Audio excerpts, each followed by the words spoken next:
Well, welcome back to the couch here on Access 31. It's always a pleasure to have our political friends here in the state. We've got the member for Balladura today, of course, John D'Orazio is back, and we've also got the member for Serpentine, Jarrahdale, who is, of course, Tony Simpson. Welcome back to the couch, guys. Thanks, Fred. Good. And thanks for coming in today. Of course, with the election coming up very soon, I thought, it'd be good to get you in and get your opinion on different things that are happening in the community in the way of politics.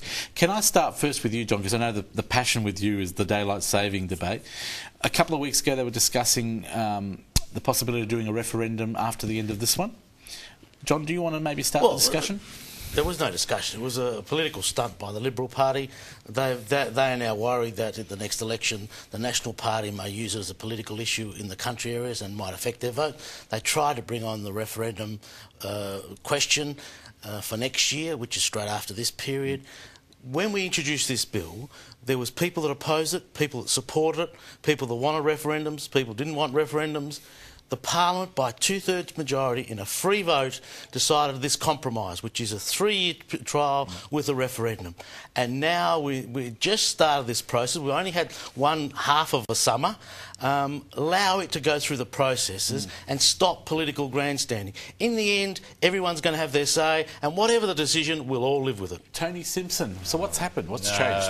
No, John, you're Tell wrong. me your story. Yeah, Fred, I must admit, like John made the point there that it's a 3-year trial, and I represent an electorate called Serpentine, Jarrahdale, and they're the people that I represent when I step into that parliament. And 72% of them told me they didn't want it, and that's why I did vote no for it. So I say if any referendum, bring it on sooner, would certainly help my electorate a lot more. What do you feel, Tony, what's the feeling with the Liberal Party? Why do they want to have an earlier referendum? What's the reason behind it? It's just the actual natural push from the bush area especially. They're very much up in arms about it, and I represent a semi-rural and some metropolitan area, and my electorate's at a very similar situation where they are very passionate no against it. And I must admit, Fred, from what John said too, the people that know are far more passionate than the people that, like yourself, who go, if it's there, it's there, if it's not, it's not, but you're not going to get up in arms about it. But the people that don't want it, gee, do they let you know? Well, just to challenge Tony on that, when we didn't have daylight saving, and I, together with Matt Burney, introduced the bill into Parliament to bring it on, when we said that there's a possibility of not happening,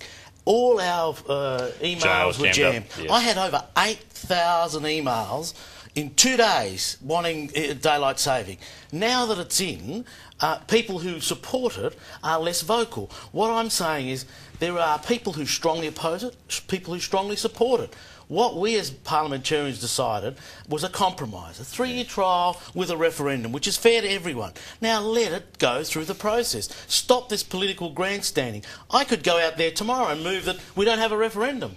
But that's not what the Parliament, as a majority and a free vote, and let me tell you that it's the biggest majority ever in a free vote in the Parliament. Why are we now trying to revisit it every 6 months because there's a political agenda, whether it's the National Party or the Liberal Party? Tony, the leader of the National Party, who totally opposes it, says, I support it. So let's get on and allow the process to take place. You brought up a good point there. I think what's more important is that just two key things that happen in this daylight saving, but one is the fact that the people had their say, be it maybe 2 or 3 years' time. I think it's going to be 3 years now, more than likely, because it is a private member's bill and only will get the support. But at the end of the day, I still support Norman's push, that's Norman Moore from the upper house, to do his private member's bill, because that's his right to do it. Exactly. If he wants to stand up and do it, and that's his freedom, that's fair enough.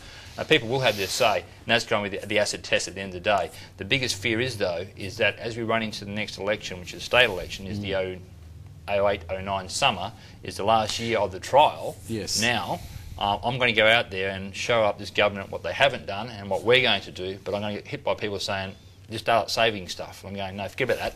Let's talk about the issues of the day, and that's the thing that's concerning me more than anything else.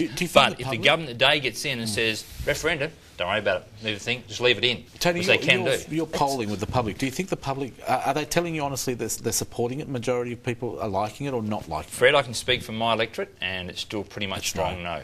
And my electorate, which is in a metropolitan area, there's a strong support for daylight saving. The question isn't that.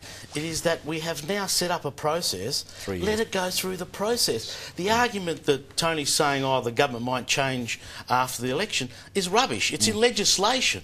The government doesn't control the upper house. Yep. For the government to say there's not going to be a referendum, they need the support of the Greens and some other members in the upper house to change the legislation. It isn't going to happen. It's a furphy. It's about the Liberal Party worried about the National Party scoring political points in country areas. Let's stop playing at the political game and allow the people to decide in 2.5 years' time. Tony, the Premier said that it won't be happening. No. Do you think it's more likely to happen, what you want? No. Numbers make it up.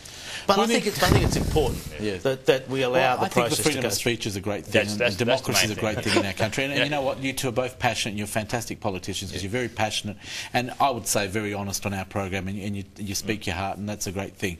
We need to take a break. Hold those thoughts because we're going to talk about the federal election coming up right after this break on The Couch.